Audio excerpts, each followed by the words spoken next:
Glória a Deus. Irmãos, eu quero compartilhar algo de Deus com vocês que estão me assistindo online e que estão aqui nessa manhã.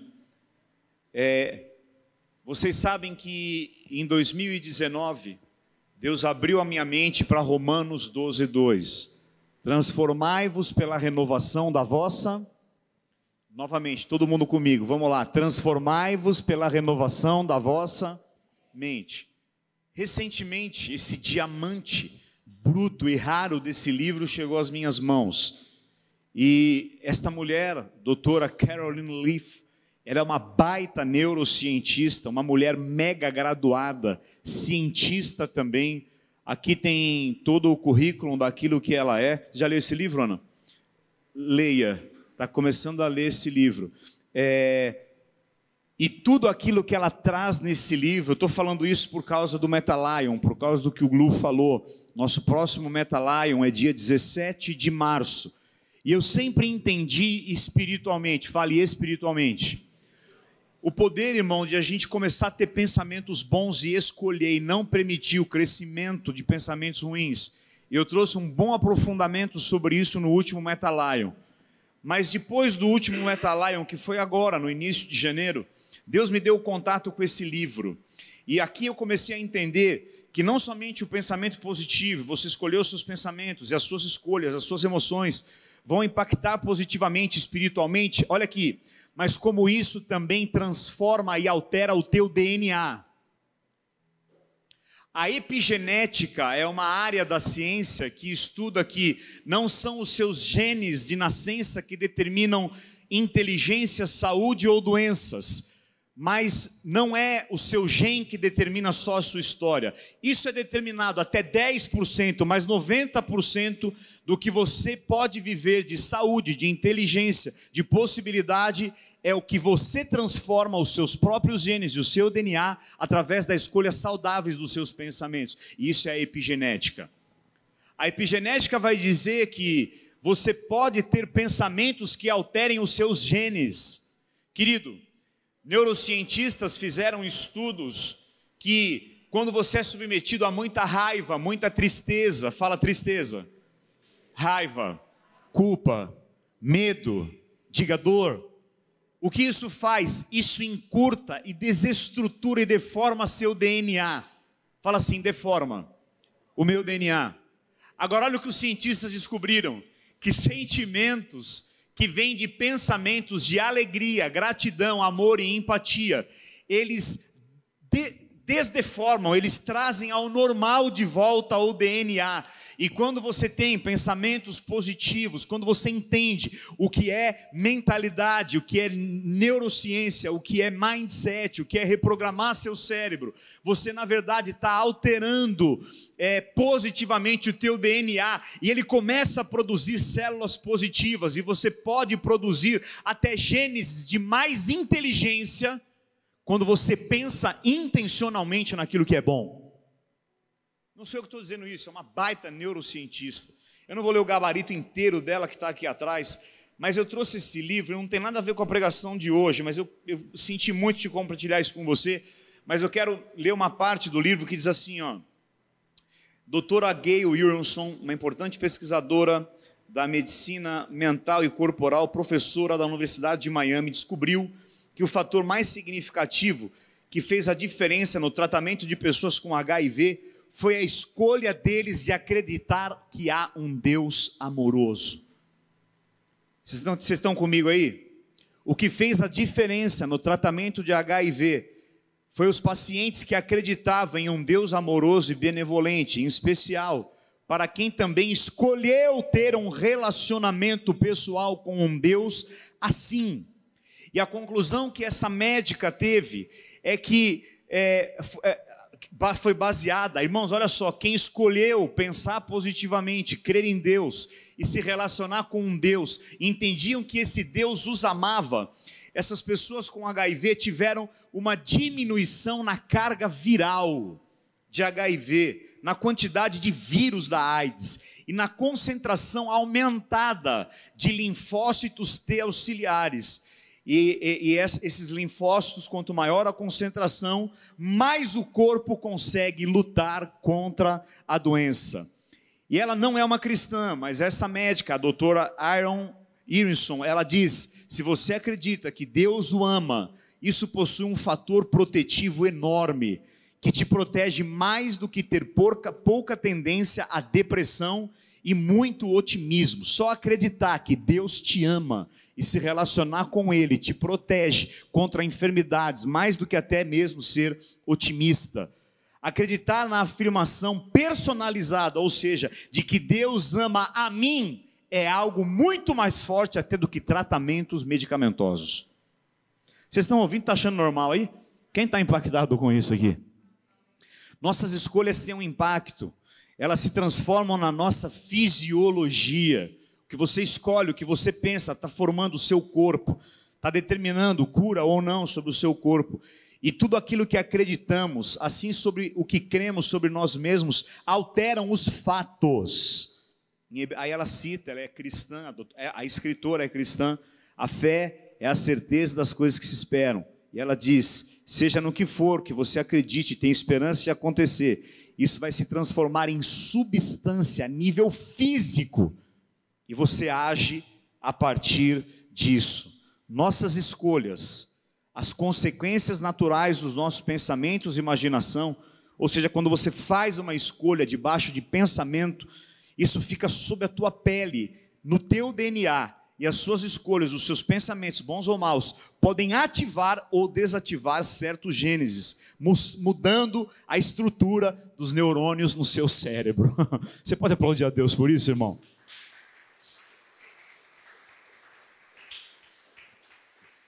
Eu tenho estudado isso desde 2019. Dia 17 de março nós teremos o 3º Meta Lion. Esteja nesse lugar. Eu sou um homem que acredito na conexão e na unidade entre ciência e fé. É por isso que o Lu falou, tinha uma resistência com o coach, com esses entendimentos, mas eu aprendi, eu entendi, e aquilo que eu tenho trazido não é nem 1% ainda de tudo aquilo que Deus tem para derramar sobre nós de conhecimento. Amém? E eu vou trazer cada vez mais, de maneira aprofundada, esse estudo para cada um aqui, em nome de Jesus. Aleluia! Glória a Deus, irmão! Eu vou trazer uma mensagem hoje, e o tema dela é graça pura, somente graça. Fale comigo, graça pura, somente graça. De novo, graça pura, somente graça. Irmão, se eu pegar essa água que estava lacrada e que é uma água de bom pH e de boa qualidade, se eu colocar uma gota de uma água tirada do meio de fezes, só uma única gota, você aceitaria beber? Por que não? Você nem vai perceber, não vai nem ter cheiro. Quem beberia aqui? A graça precisa ser pura. A graça, com uma gota de lei, ela inviabiliza o seu absorver de tudo que o Pai preparou para você. Quem está começando a entender o que eu quero dizer aqui? Uma gota de lei inviabiliza a graça, e nós vamos comprovar, eu vou te falar sobre isso hoje. 1 Coríntios capítulo 5, versículo 1, vamos lá, Estevão, de muita rapidez hoje nos versículos, diz assim, Paulo falando a qual igreja, irmãos? Fale comigo, vamos lá, de novo, vamos lá. Paulo falando a qual igreja? Fala, Corinto. Diga, Corinto. Isso. E olha o que ele fala. Geralmente se ouve que há entre vós o quê? Imoralidade tal como nem mesmo entre as pessoas do mundo. Ele está falando para uma igreja. Isso é, haver quem se atreva a possuir a mulher do próprio pai. Olha a imoralidade que havia na igreja de Corinto. Versículo 6 agora. 6. Não é boa a vossa jactância. Não sabeis que um pouco de fermento leveda a massa toda? 7. Lançai fora o velho fermento, para que sejais nova massa, como sois de fato sem fermento. Pois também Cristo, nosso Cordeiro Pascal, foi... Deixa aqui. Você vê que Paulo, ele não chega no arrebento com eles. Ele fala de uma imoralidade absurda e parece que ele, não é que passa a mão, mas ele fala, olha, lembre que vocês são filhos de Deus, não hajam assim. Lembrem-se, lancem fora o velho fermento, vocês não são mais como vocês eram antes de ter Jesus na vida de vocês. Amém, irmãos? Agora no capítulo 6, versículo 1, vamos ver um pouco mais da sujeira dessa igreja.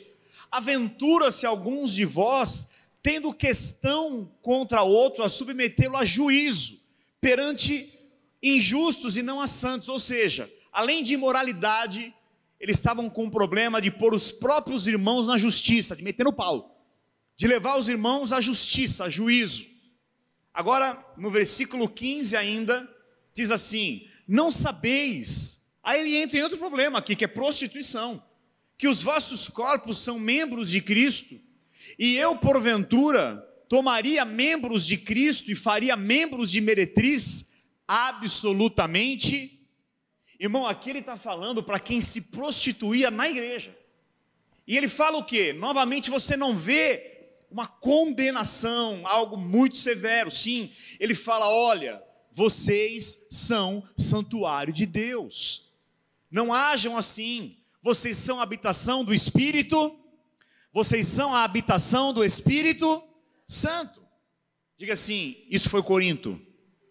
De novo, isso foi Corinto. Diga, uma igreja. Agora vamos ver o que Paulo fala para uma outra igreja. Diga assim: Galácia. Ou a igreja dos Gálatas. Vamos entender agora, você vai ver que Paulo vai falar de uma maneira muito mais dura com a igreja da Galácia. Gálatas 3, verso 1.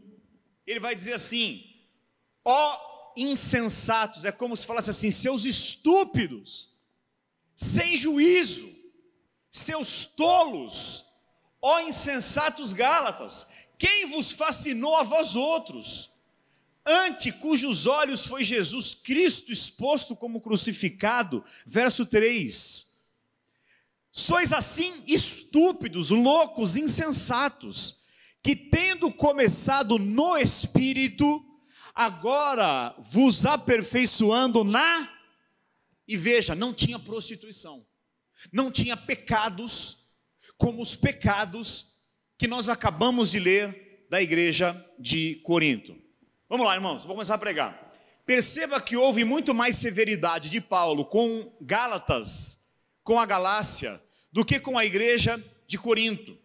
A igreja de Corinto estava envolvida com inveja, rixa, prostituição, ciúme, imoralidade. Eles se aproveitavam dos dons do Espírito. Era uma baderna, irmãos. Mesmo assim, você não vê Paulo chamando eles de estúpido, de tolos, sem juízo. Você não vê Paulo condenando, você vê sempre Paulo falando: olha, tira o fermento, vocês são templo do Espírito, olha, não é bom vocês agirem assim.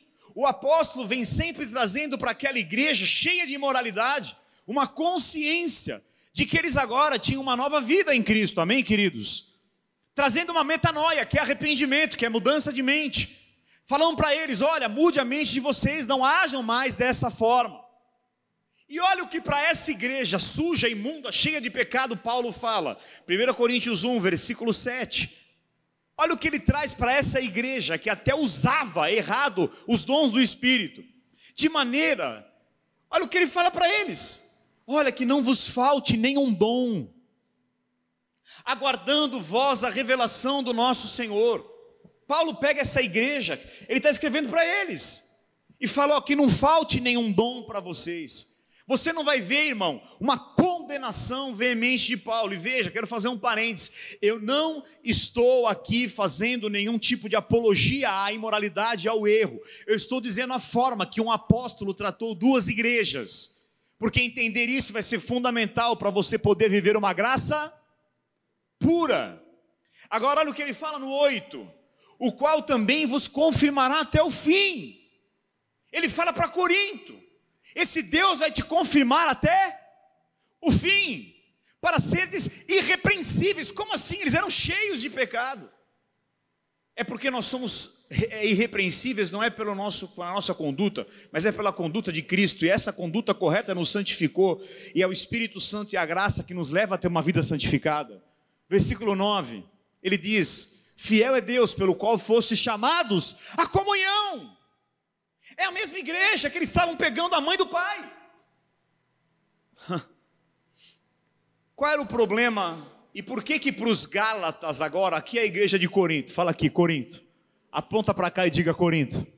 Aponta para cá e diga Gálatas. Por que para os Gálatas houve uma severidade maior? Por que parece que para Paulo, o que aconteceu com os Gálatas? Que a severidade de Paulo foi muito maior a eles do que aos absurdos que a igreja de Corinto estava cometendo. O que fez Paulo ser tão duro? Chamá-los de loucos, de estúpidos, de sem juízo. Vamos ler.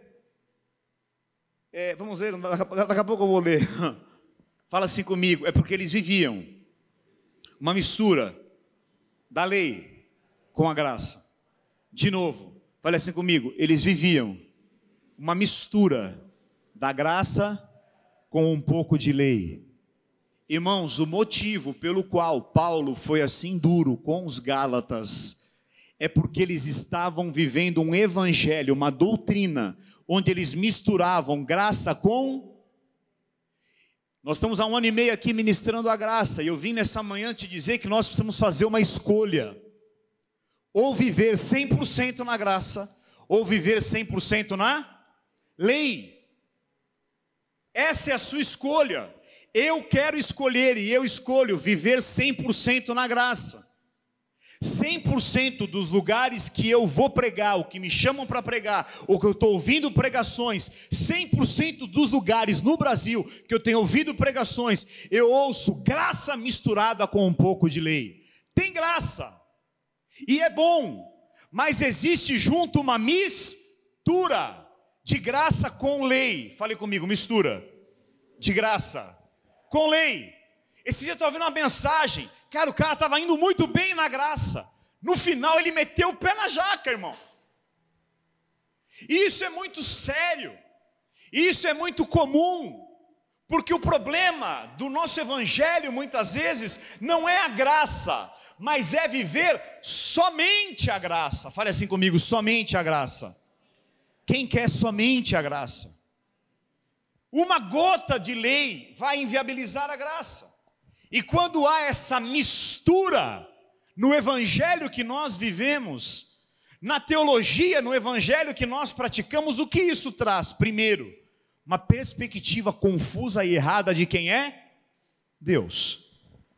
Se você começa a ouvir um evangelho misturado, você vai começar a ter uma perspectiva errada e confusa de quem é Deus. Essa madrugada eu acordei para ir ao banheiro e o Senhor me falou assim: o meu amor é a tua segurança. Não é o quanto você me ama, não, eu amo a Deus, eu vou na igreja, eu sirvo Ele, eu dou ofertas, eu contribuo. Não, Ele falou, diga para o meu povo que a segurança deles é entender o quanto eu os amo. Pessoas com HIV tiveram uma diminuição da carga viral, não só por acreditar em Deus, mas porque acreditavam num Deus que lhes amava muito. A nossa segurança é saber que somos amados. Fala com poder, irmão. A nossa segurança é ter toda a certeza de que somos, e de que nada, nem os pecados de Corinto, e eu não estou fazendo apologia ao pecado, mas nada pode nos separar nada pode me separar desse amor.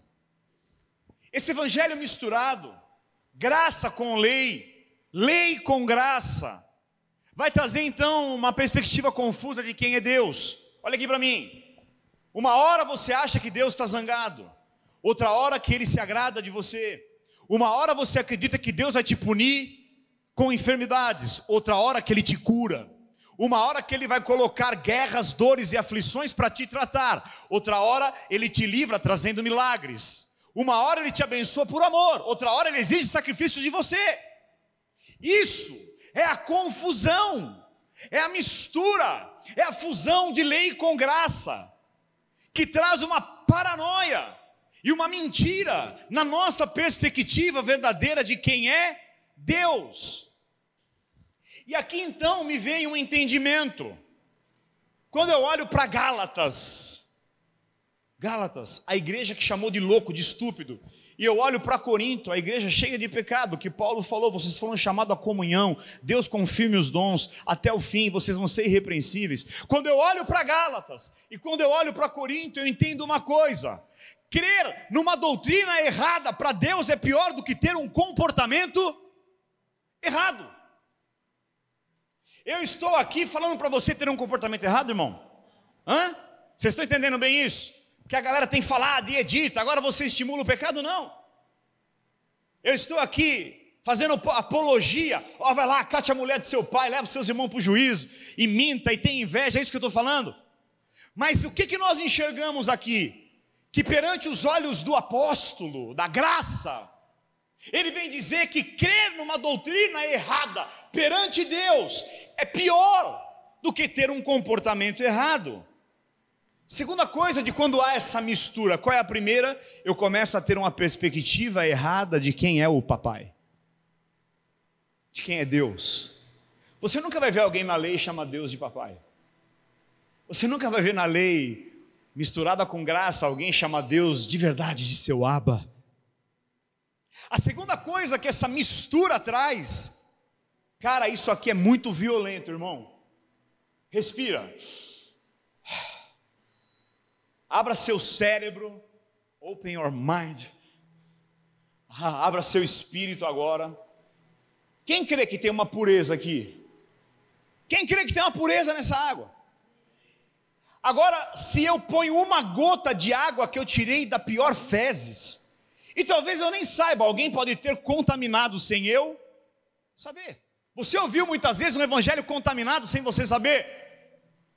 E você está bebendo isso. Você não está vendo, mas tem bactérias aqui que estão te deixando doente. E pior, a segunda coisa de quando há essa mistura é que a mistura de lei com graça anula completamente a graça. Completamente a graça. Se eu começar a praticar um evangelho ou ouvir uma doutrina do Senhor de graça misturada com lei, fale comigo, a mistura anula a graça. Diga assim, a torna sem efeito. Caraca, irmãos, toda essa pureza é anulada dessa água por uma gota de contaminação. Quem está comigo aí, diga eu. Gálatas capítulo 1, versículo 6.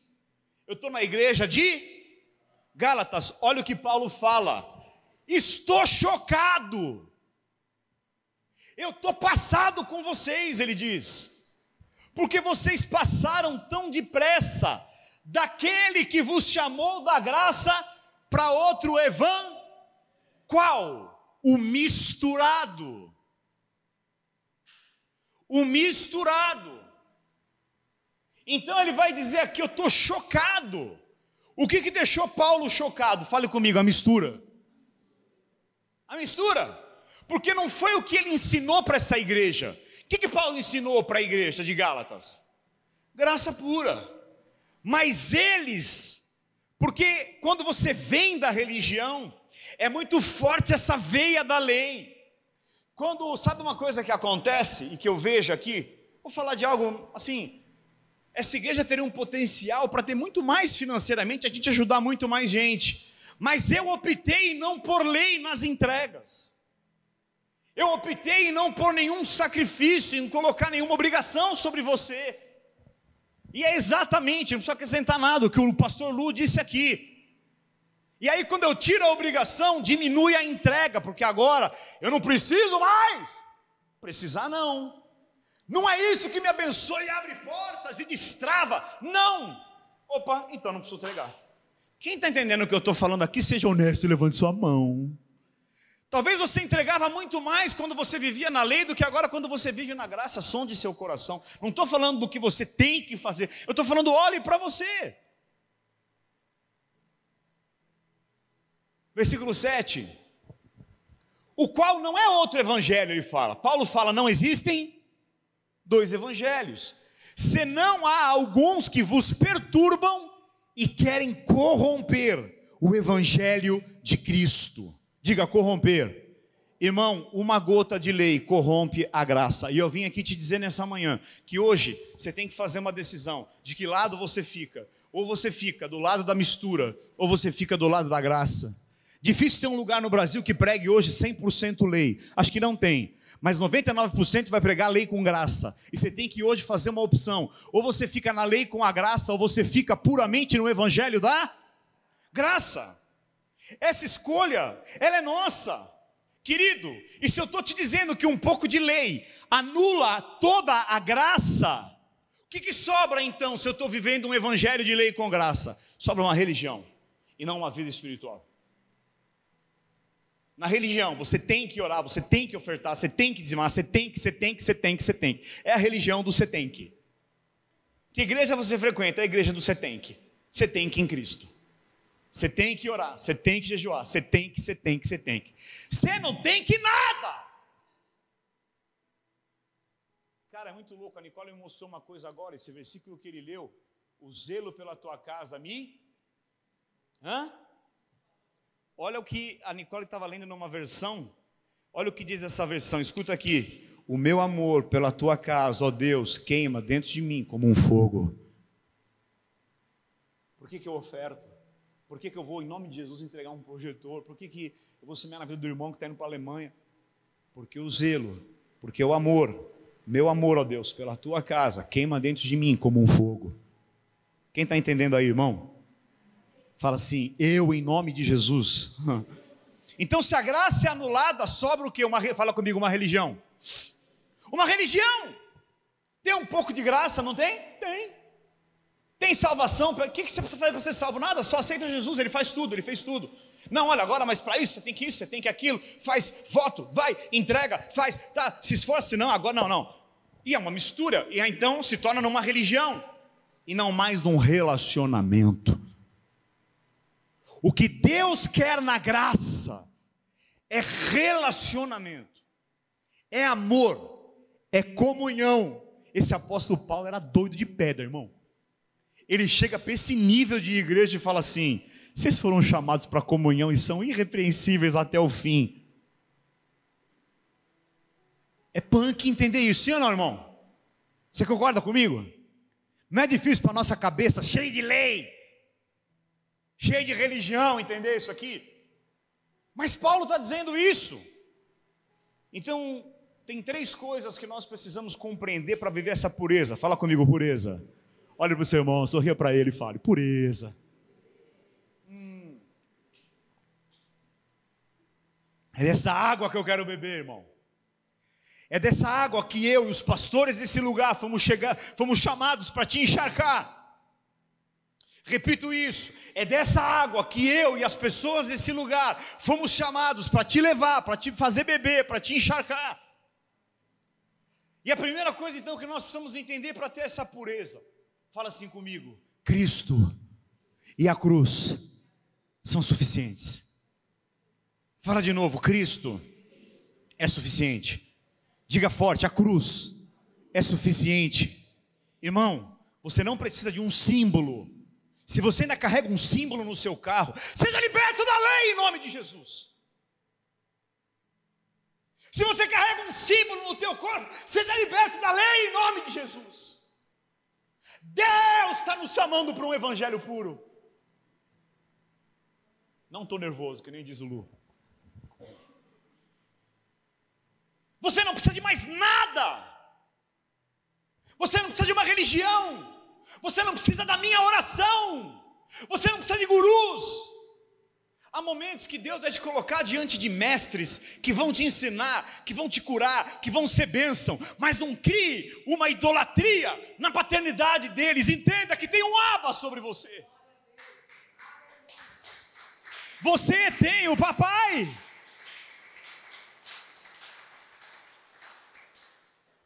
Muitos lugares vão pregar assim, você é salvo pela graça, mas só isso não basta, você tem que, lembra da igreja do você tem que?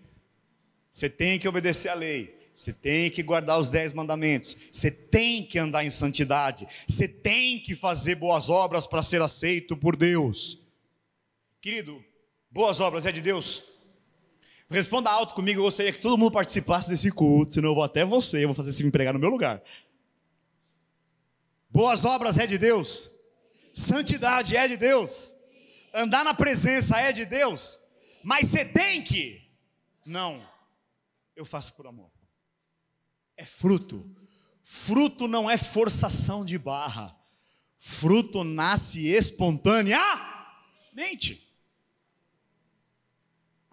Muitos lugares vão pregar, tem graça, mas ela precisa ser balanceada com a lei. Diga comigo, tem graça, mas tem que ser balanceado com a lei. Cara, foi isso que Paulo falou aqui para os Gálatas. Quem estava na pregação que eu falei que não há mais maldição? Nenhuma, levanta a mão, quem lembra disso? Se você não ouviu essa mensagem, vá no YouTube meu, da lá e sei lá de quem, e ouça. Não há mais maldição. Mas você vai ver uma maldição agora que existe. Olha o que esse homem de Deus fala para essa igreja, Gálatas 1:8. Mas ainda que nós, Paulo dizendo, ou um anjo vindo do céu, pregue evangelho que vá além do que eu tenho ensinado, ou seja, a graça pura, que essa pessoa seja maldita. Anátema é maldição. Ele vai proferir uma dupla maldição aqui, o apóstolo, olha o que ele fala agora no 9. Assim como já dissemos e repito, se alguém vos prega evangelho, as crianças até riram lá, que vá além daquele que eu te entreguei, seja, não há maldição sobre você que está em Cristo, há uma maldição para quem prega um evangelho misturado. Eu quero trazer um aviso a todos vocês que são ministros, que estão me assistindo, me ouvindo agora, você que prega a palavra, você que é apóstolo, você que é bispo, você que é pastor, você que é missionário, se você prega um evangelho misturado, ou talvez você nem saiba que está pregando, vá para Deus, vá para o Espírito, entenda a graça, porque se eu pregar um evangelho misturado e tiver consciência que eu estou fazendo isso e continuar fazendo, eu sou anátema. Segunda coisa, a primeira que eu falei que nós temos que entender para ter a pureza é que Cristo é suficiente. A segunda coisa, irmão, põe a mão no seu coração e diga, eu não posso, na minha vida, dia a dia, balancear lei com graça. Quem está comigo, irmão? Ou nossa justificação vem por obra da graça, ou a nossa justificação vem pelas nossas próprias, ou você vai ser salvo por você mesmo, ou você é salvo por Cristo, ou você é abençoado pelo teu esforço, ou pela cruz, ou você prospera porque ele se fez pobre, ou porque você vai trabalhar que nem um xarope e vai ficar doente no fim da vida. Você tem que fazer uma escolha. Novamente, estou falando para você não se esforçar, não ser um excelente trabalhador, não é sobre isso. Eu estou falando sobre aonde você está colocando o teu coração. A graça é anulada quando eu adiciono esforços humanos para ser justificado e aceito. Vamos repetir isso? A graça é anulada quando eu adiciono esforços meus para ser justificado e aceito. Querido, quantas pessoas não estão dependentes das suas obras para merecer as bênçãos de Deus? Quantas pessoas não são dependentes, e isso não está nem no teu consciente às vezes, das suas próprias obras para merecer as bênçãos de Deus. E aí quando eu faço algo bom, eu espero ser abençoado, mas quando eu pequei e errei, eu começo a sentir culpa e já espero ser punido. Mas não é isso, fale comigo, não é isso. Diga assim, a graça. Fala de novo, a graça. A graça pura é o favor, diga entendendo, o favor imerecido, inalcançável de Deus. E no momento que eu tento merecer esse favor, eu anulo a graça. Teve gente que não teve coragem de repetir. Eu vou respeitar você. Mas eu repito, a graça é o favor imerecido, inalcançável de Deus. E no momento que eu tento merecer esse favor, a graça é anulada. Ela perde o seu efeito. Fale assim, eu sou abençoado por causa de Jesus. Sabe qual que é o grande desafio que nós temos? Viver num mundo meritocrático, mas nos relacionar com Deus da graça. Pegou essa chave? O nosso desafio é que se você não arrebentar no teu trabalho, você não é promovido. O mundo é assim, todo o sistema do mundo é meritocracia, depende dos seus esforços. Agora veja, você vai se esforçar no teu trabalho, só que a tua promoção lá, ou o que vai acontecer, eu não estou nem aí se eu vou ser demitido ou não. Eu vou dar o meu melhor, porque eu sou assim, porque Cristo habita em mim, eu tenho frutos de excelência. Mas eu não dependo para quem eu trabalho hoje, eu não dependo desse lugar.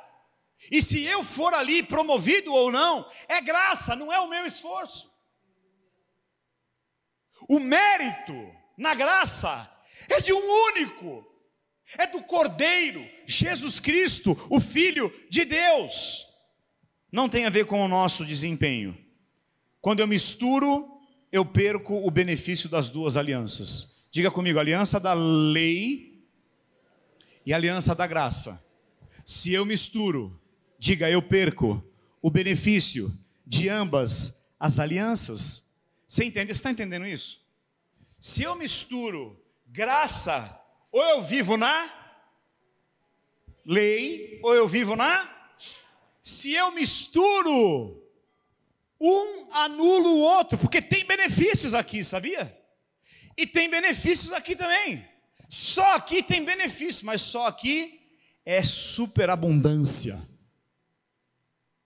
Agora, se eu misturo, um anula o outro. Marcos 2, 22, vamos comprovar isso biblicamente. Ninguém põe vinho novo em odres velhos. Do contrário, o vinho novo romperá os odres. Pode esperar também eu acabar de ler para mudar, gato.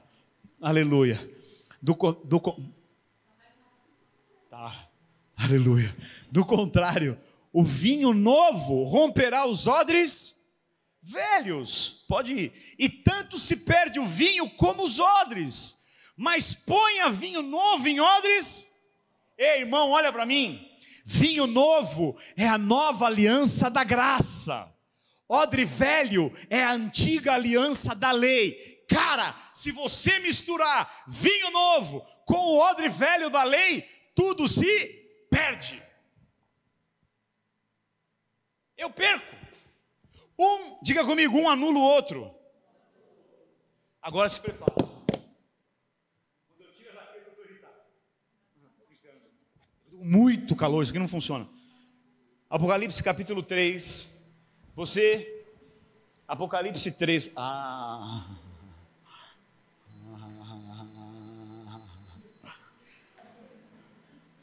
Apocalipse 3, 15. Quem está preparado para eu ministrar para você algo que você aprendeu errado a vida inteira e que o Espírito Santo quer te trazer a verdadeira essência dessa revelação? Quem está preparado para isso? De verdade. Eu vou até pedir para você levantar um pouco agora. Pode levantar a mão, pode ficar de pé. Você em casa, levanta da cadeira aí, levanta do sofá um pouco. Abra suas mãos. Diga assim, eu abro o meu interior para receber agora esse entendimento. Agora dá um beijo, um abraço quem está ao seu lado e pode se sentar, irmão. Agora ficou muito gelado.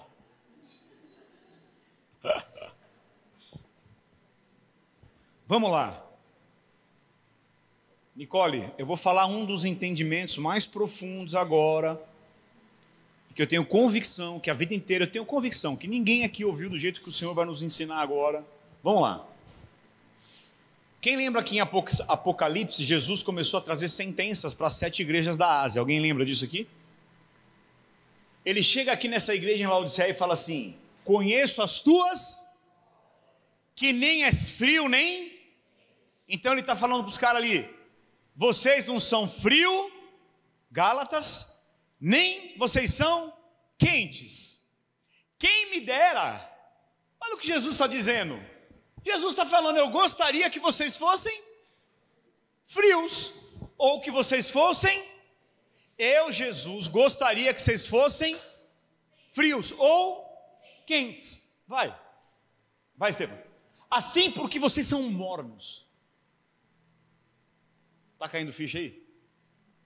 E você não é nem quente, nem frio, eu estou a ponto de vomitar-te da minha boca. 17. Pois dizes, estou rico, abastado e não preciso de coisa alguma, mas você não sabe que você é infeliz, miserável, pobre, cego e nu. O que eu a vida inteira entendi sobre ser quente? Tomara você fosse frio ou quente. É aquele crente brasa viva, está em todas as vigílias, ora pra caramba, raiz, lê 10 capítulos da Bíblia, todo dia, 2 horas por dia em devocional. Volto a dizer, está errado isso que eu estou falando? Não, mas é aquele crente, eu sempre entendi, que é aquela pessoa cheia do fogo, testemunha, colou perto dele, Jesus na veia, ele é quente. Não é sobre isso. E eu sempre achei que o oposto, ser frio, é não fazer nada disso. Você só trabalha, não vem nos cultos direito, não serve direito. E está certo fazer isso? Também não. Eu deveria servir muito e tudo e por amor. Só que pensa comigo, irmão. Esse versículo que a gente leu ali, ele é tratado como se retratasse os nossos comportamentos e ações. Eu sou quente, eu busco muito, eu sirvo muito, eu sou um crentaço. Ou eu sou frio, eu sou um cara meia boca, que vive no pecado, que não oro direito, que não sou um ofertante. Eu sou frio. Queridos, pensa comigo que você vai chegar à mesma conclusão aqui. Se Jesus estivesse falando de comportamento, você concorda que ser morno é bom? Porque assim, eu estou buscando a Deus em certas áreas e tal, em outras eu não estou nem tanto, eu estou também muito no pecado, então eu estou meio frio, meio quente, eu estou morno. Se tivesse falando do quanto eu busco a Deus, do quanto eu sirvo, do quão correto eu sou espiritualmente, Jesus teria falado, tomara que você fosse quente ou morno, frio, você está lascado. Só que não é sobre comportamento que o Senhor Jesus estava dizendo aqui. Ele estava dizendo assim, ou você é totalmente frio, tomara você fosse frio ou quente. O que é ser totalmente frio? Fale assim comigo, viver 100% na lei. Diga de novo, ser frio é viver 100% na lei. Por que é bom isso? Como assim, Leandro? Sim, é bom. Se você tiver 100% na lei, você vai chegar a uma conclusão: é impossível cumprir isso aqui, eu preciso de um Salvador. Quem está entendendo? Se você viver 100% na lei, você vai chegar ao fim de você mesmo. Os fariseus achavam que iriam pegar Jesus. Manda não adulterar, não cobiçar, não pegar a mulher do próximo. Jesus falou, não.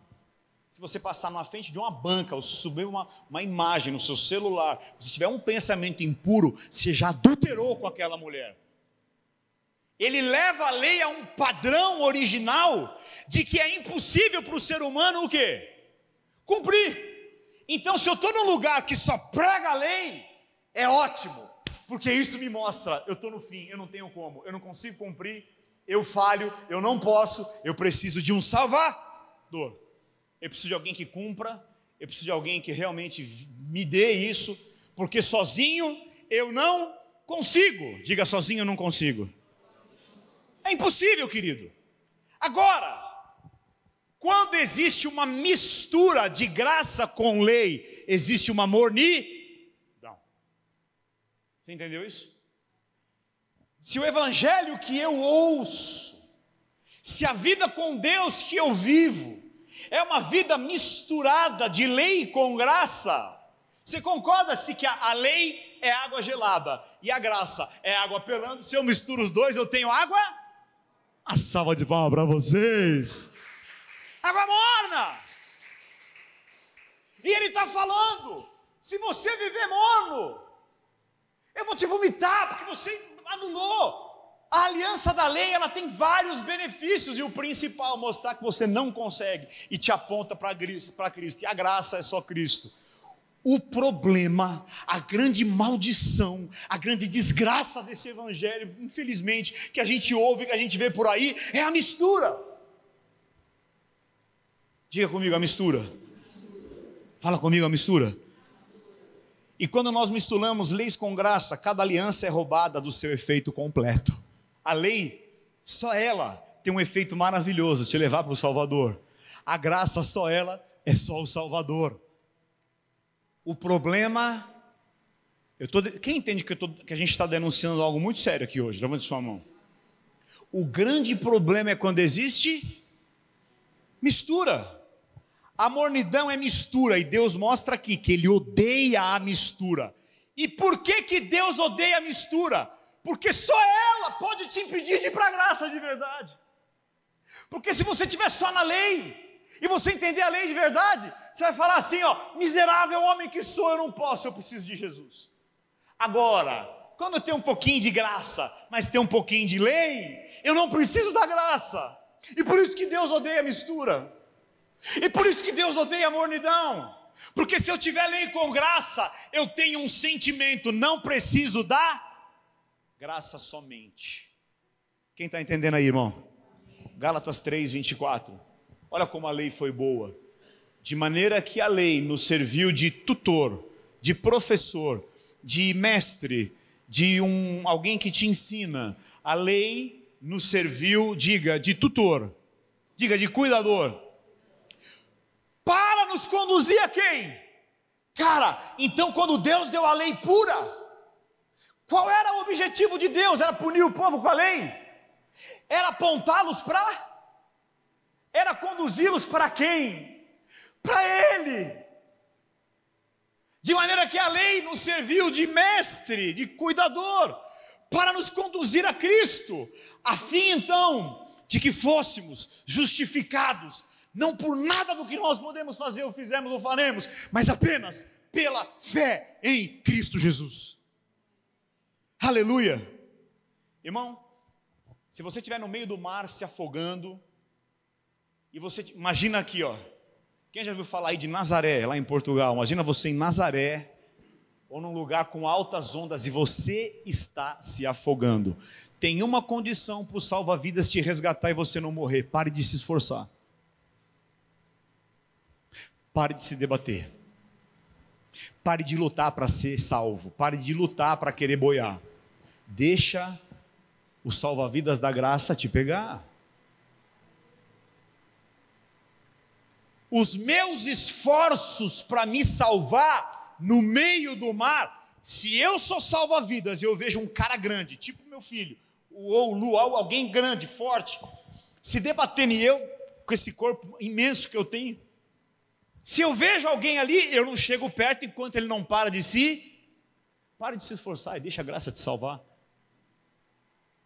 Pare de ficar se debatendo e deixa a boia vermelha do sangue resgatar, acessar, validar, justificar, aprovar, merecer, validar, abençoar todas as coisas na sua vida.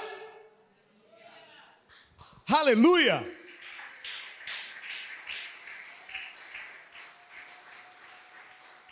Uou!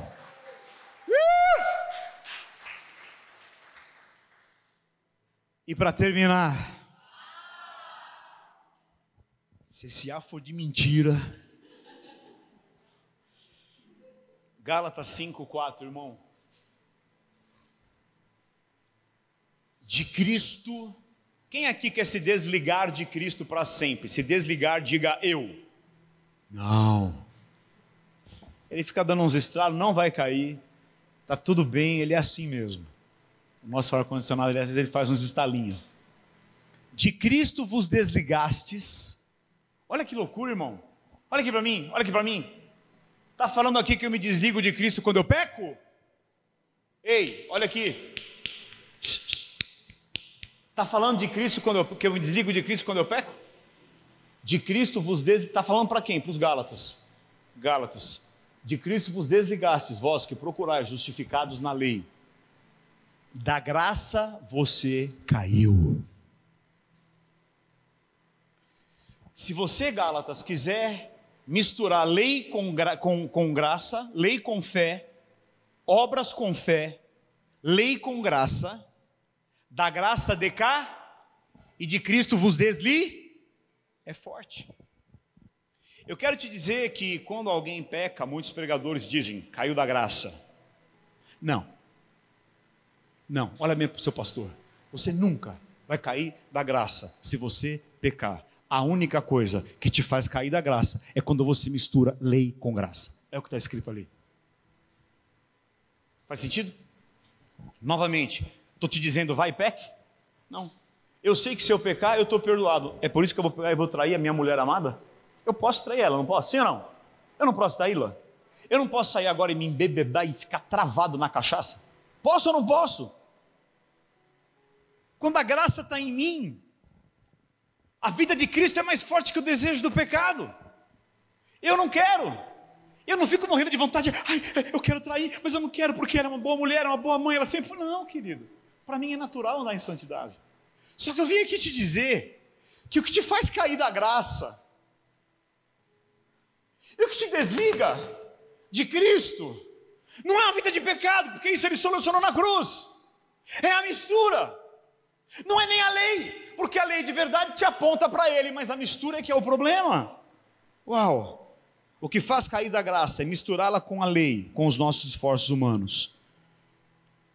Para terminar, a segunda coisa que eu quero dizer, as únicas pessoas que apreciam a graça de verdade, agora eu vou falar de você e de você que está me assistindo. As únicas pessoas que apreciam a graça de verdade, quem aprecia a graça aqui? São aquelas que chegaram no fim de si mesmas. Cansaram de se esforçar. Desculpa o tempo, estou com o saco cheio de religião. Não suportam mais lei misturada com graça. Olharam para si e viram que não são nada. Essas pessoas chegaram ao fim dos seus próprios esforços para se satisfazer e admitiram que não podem andar no padrão tão grande da lei. Então eu me rendo a ti, Jesus. Eu me rendo à tua graça. E agora de verdade eu encerro lendo Gálatas 3, versículo 2. Aleluia. De novo para os Gálatas. Se você quiser vencer mistura, estude os Gálatas. Quero apenas saber isso de vós. Quem está falando isso para os Gálatas? Paulo. Amém, irmãos? E ele fala, quero apenas saber isto de vós. Vocês receberam os dons, o Espírito Santo, pelas obras da lei ou pela pregação da fé? Vocês receberam as bênçãos pelas obras dos seus esforços humanos ou pelo único e verdadeiro e eterno sacrifício do Rei dos Reis? E no versículo 5, aquele pois que vos concede o Espírito. Quem nos concede o Espírito? O Papai. Aquele pois que vos concede o Espírito e que opera milagres entre vós, ou porventura o faz pelas obras da lei ou pela pregação da... Irmão, olha para mim. Na lei era tudo sobre o que você fazia. Na graça é tudo sobre fé. Diga fé. Acabou. Fé. E aí eu vou te dar mais um entendimento. Essa fé não vem de vós, é dom de Deus. Então até a fé que você tem não é sua, é dom, é graça, porque foi Ele que te deu. Você não fez nada para Ele te dar fé ou não. Ou seja, é tudo Ele. É tudo Ele. Na lei traz oferta, entrega, derrama não sei quanto sacrifício, sangue. Escolha entre a bênção e a maldição. A bênção se obedecer, a maldição se não obedecer. Quando você está na graça, você escolheu para sempre a bênção, porque não é sobre a tua obediência, é sobre a obediência do Cordeiro, Jesus Cristo. Então fala assim, fé não é uma luta. Irmã, fé não é uma luta. Eu vou lutar para ter fé. Nossa, ela tem muita fé. Puxa, eu tenho pouca fé. Não, mas aquela irmã tem muita fé. Fé não é uma luta, fé é ouvir. Fé é ouvir. A fé vem pelo ouvir. E ouvir o evangelho puro, a pregação de Cristo. Então fé não é o meu esforço, fé não é o meu mérito. Até a fé é graça. Não tem a ver com os nossos esforços. Fale assim: não há esforço na fé. Não há esforço. De novo, não há esforço na fé. Não há esforço na fé. Não há esforço próprio na fé. E aqui eu encerro dizendo algo que eu vou continuar domingo que vem. Muitas pessoas fizeram da fé uma obra humana. Sim ou não? Muitos fizeram da fé uma obra nossa. O que você quer dizer com isso, Leandro? Eu quero te dizer assim, ó. Olha aqui pra mim. Não aconteceu esse milagre porque você não teve fé suficiente. Ou está passando por essa luta e ainda não acabou porque você não teve. Ou se não, você alcançou esse milagre porque você tem muita. Não é nada disso. Não é nada disso. Eu não sei você, irmão, mas quando eu ouço coisas assim, não, você não é curado porque você não teve fé suficiente. Eu não sei sobre você, mas eu me sinto muito mal. Você é que nem eu? Quando eu olho para as coisas que não aconteceram na minha vida e eu penso, é porque eu não fiz alguma coisa ainda e por isso que não aconteceu, ou porque eu não tive fé suficiente, porque ainda não aconteceu. Eu não sei você, mas quando eu penso isso, quando alguém me fala isso, eu me sinto culpado, eu me sinto insuficiente, eu me sinto muito baixo, muito pequeno. Só que eu vim aqui te dizer: fé não é isso. Não é você que vai fazer acontecer nada. É graça, é graça. Conclusão: essa igreja a partir de hoje se chama Lion Corinto em Cristo. Tem pecadores aqui? Tem. Eu sou um. Estou dizendo para você pecar? Estou estimulando você a pecar? Não, mas é uma igreja de pecadores. É uma igreja da graça. É uma igreja que ele fala: vocês vão ter comunhão até o fim. Olha aqui, irmão. Foi para Corinto que os caras pegavam a mãe do pai, que Paulo falou: decaísses da graça, se desligasse de Cristo. Não. Foi para a mistura da lei com a graça. É muito mistério, não é, irmão? Não é um negócio assim de outro mundo, esse negócio de graça. Rapaz, se eu tivesse ouvindo isso, eu não tava com essa cara que você tá, não. Eu ia dar um sorriso para Jesus. Você pode levantar e sorrir para Jesus? Sorrir para Jesus aí, irmão. Vamos cantar um pouco agora. Quero que se lasque o horário hoje. Jesus amado, nós estamos entendendo algo forte. Até hoje nós entendemos a graça, mas agora Deus quer que você entenda a pura graça.